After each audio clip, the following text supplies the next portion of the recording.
Ada asar dari seorang pembesar tabi'in bernama Abu Ishaq yang begitu masyhur hingga kemudian menjadi sebuah kaidah dalam hal kepemimpinan. Dikatakan beliau, seperti apa kalian, begitulah pemimpin kalian.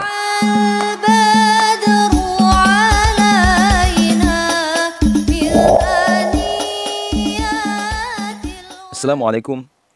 Alhamdulillah. Alhamdulillah Rabbil Alamin. Hamdan yuwafi ni'amahu wa yukafi mazidah. Allahumma salli ala Sayyidina Muhammadin salatan tuwassi'u biha alaina arzaq wa tuhassinu biha lana akhlaq wa ala alihi wa sahbihi wa sallim. Rabbi auzi'ni an ashkura ni'mataka allati an'amta alayya wa ala walidayya wa na'mal salihan tardahu wa dakhilni bi rahmatika fi ibadika salihin. Ashabiku semua, ada sebuah nasihat yang penting untuk kita ambil pelajaran. Terkhususnya kita rakyat Indonesia dan para pemimpin kita di negeri ini. Apalagi sekarang ini kita lagi dekat-dekatnya musim-musim politik. Yaitu salah satu analisis Syekh Syahid Ramadan Al-Buti rahimahullah. Jauh-jauh hari, ya, bahkan tahun sebelum perang-perang di dunia Arab meletus. Ya, cara mereka membuat perang di dunia Arab.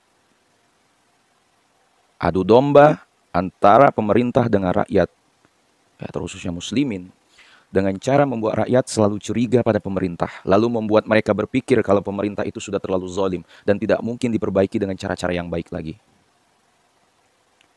Di sisi lain, mereka juga selalu mengiring opini pemerintah dan pendukungnya agar berpikir kalau umat Islam itu ancaman bagi kekuasaan dan harus digerus, ya, baik secara pemikiran maupun gerakan, dengan menyempitkan pergerakan mereka dan jangan pernah mau berdialog, apalagi duduk sama kita dengan mereka, ya, karena mereka beda sama kita, tapi tekanlah mereka. Ashabiku semua, ini akan berefek pada opini yang terbentuk pada sisi rakyat. Pemerintah benci Islam. Dan pada pemerintah, Muslim itu tidak nasionalis dan ancaman negara. Padahal kedua pihak itu cinta Islam dan nasionalis. Efek jangka pendek tidak akan terasa. Tapi setelah beberapa puluh tahun, hubungan kedua pihak akan membatu, bahkan mengkristal. Hanya butuh 1 atau 2 tahun memasukkan provokator, baik dalam atau luar negeri, perang pun akan meledak. Padahal kedua pihak sama-sama tidak mau perang. Tapi efek emosi yang dipendam ditambah provokator yang memancing emosi itu keluar. Perang tidak bisa dihindari. Setelah beberapa tahun mereka sama-sama menyesal. Tapi perang tetap tidak bisa dihentikan. Karena yang berperang tidak hanya mereka, tapi banyak juga asing bermain dengan teroris boneka buatan. Tiap mereka mau berdamai, selalu ada provokasi. Yang melanggar perdamaian, yang entah dari pihak mana yang melakukan, tidak ada yang tahu.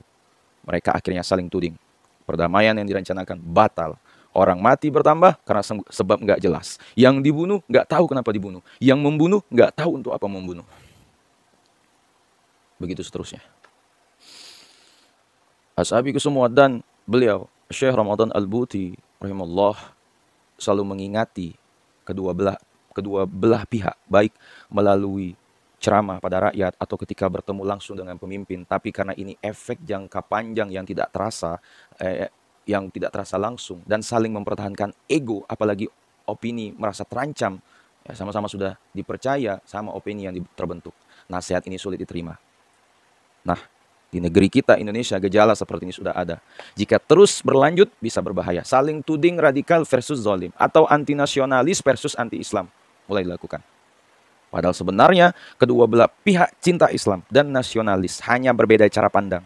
Dan kedua pihak jarang yang mau duduk sama-sama. Karena saling suzon dan merasa benar sendiri. Ya, ada di kedua belah pihak yang penuh kepentingan. Tapi banyak juga yang ikhlas. Ya. Saling curiga, apalagi sampai mempertahankan kubu-kubuan yang merasa paling suci berbahaya. Ya, kecuali jika kesalahan masyarakat, ya, itu tim tank ingin diulang, tapi harga mahal harus dibayar. Yang jangan mengimpor konflik tim tank ke Indonesia, bukan hanya satu pihak, tapi kedua pihak. Intinya jangan saling sok suci sajalah. Ya. Dan saya yakin, ya, yang membenarkan apa yang saya videokan ini setelah membacanya, lalu membaca berita di medsos yang tentang kejelekan pihak yang tidak disukainya, pasti masih berkata, tuh kan pemerintah sekarang memang nggak bisa diubah lagi, dan satu pihak lagi akan berpikir, benar kan apa yang aku katakan? Kaum sorban ini memang harus dibasmi. Mereka benar-benar mengancam negara. Itu karena keduanya sama sekali tidak mau melihat sisi positif pihak yang berbeda. Kebencian sudah mendalam. Walaupun keduanya berkata kami adalah yang mewakili cinta. Dan akhirnya pangeran dan putri pun hidup bahagia selamanya. Dan kerajaan Mahasmeti pun hidup makmur. No, nehi. Itu hanya ada dalam film Bahubali. Asabiku semua. Terakhir, pada masa keemasan Islam, rakyatnya orang-orang baik. Maka pemimpinnya pun juga merupakan orang baik. Ya, begitulah karakter pemimpin tergantung rakyatnya. Karena rakyatnya seperti Abu Bakar, Umar, Utsman, Ali, dan sahabat-sahabat besar lainnya. Maka pemimpinnya adalah Nabi Muhammad SAW. Tentang seperti apa karakter pemimpin tergantung rakyatnya. Ada asar dari seorang pembesar tabi'in bernama Abu Ishaq yang begitu masyhur hingga kemudian menjadi sebuah kaidah dalam hal kepemimpinan. Dikatakan beliau, seperti apa kalian, begitulah pemimpin kalian. Hasabiku semua. Konon itu Khalifah Ali bin Abi Thalib pernah mendapat kritik dari kalangan Khawarij. Mereka membanding-bandingkan kepemimpinan Ali dan Utsman yang menurut mereka banyak kekacauan. Ya, dengan era Khalifah Abu Bakar dan Umar yang memang lebih aman dan tentram. Sabiku semua, kritikan pedas itu justru menjadi bumerang bagi kaum Khawarij, oposan yang hobinya mengkritik. Ya. Dulu ketika masa Abu Bakar dan Umar, rakyatnya seperti saya. Sekarang yang menjadi rakyat adalah orang-orang seperti kalian. Jawab Imam Ali bin Abi Thalib menohok. Jika dilanjutkan jawaban sang gerbang kota ilmu ini, kira-kira begini, asabiku semua. Jadi wajar jika sering terjadi kekacauan karena rakyatnya seperti kalian. Kita tarik ke kondisi sekarang, asabiku semua. Mati-matian kita mengkritik pemerintah tanpa introspeksi diri. Anggota dewan yang terlibat kasus korupsi dihujat sedemikian nista. Padahal ketika ada seorang dengan rekam jejak yang bagus pada pileg, ya, rakyatnya sendiri yang mengabaikan dan lebih memilih yang punya uang untuk membeli suara. Kalau rakyatnya sendiri mau menerima suap, jangan heran jika para wakil rakyat kelak terlibat suap, karena pemimpin itu adalah gambaran rakyatnya.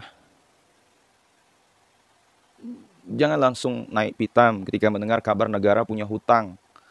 Mungkin hutang itu memang untuk kebutuhan mendesak. Lebih baik introspeksi. Jangan-jangan kulkas, TV, AC, motor, mobil, rumah yang kita miliki masih kreditan. Itu sama artinya dengan ngutang. Kalau kita membaca sejarah, kita akan benar-benar mendapati bahwa karakter pemimpin tergantung rakyatnya.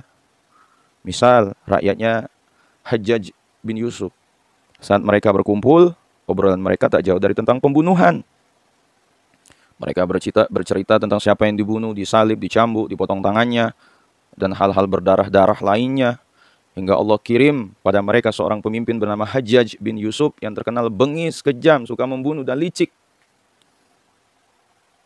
Lain lagi rakyatnya Al-Walid bin Hisham yang menjadi tema dialog mereka waktu itu melulu berkaitan dengan ekonomi, tentang model-model bangunan, kabar-kabar tentang berbagai perusahaan, ya, tentang berbagai jenis barang-barang terbaru, tentang lahan-lahan pertanian, dan obrolan sejenisnya. Oleh karenanya, Allah kuasakan kepada mereka Al-Walid bin Hisham, seorang raja yang memiliki banyak sekali perusahaan, pabrik, dan harta benda yang berlimpah. Asabiku semua, rakyatnya Sulaiman bin Abdul Malik. Ya, itu hampir di setiap kesempatan mereka membicarakan aneka kuliner. Suka menikah, bahkan ada yang punya wanita simpanan.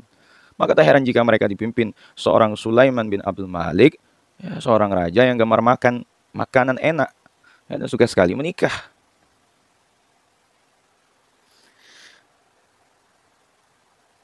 Hal yang amat berbeda dengan rakyatnya Khalifah Umar bin Abdul Aziz.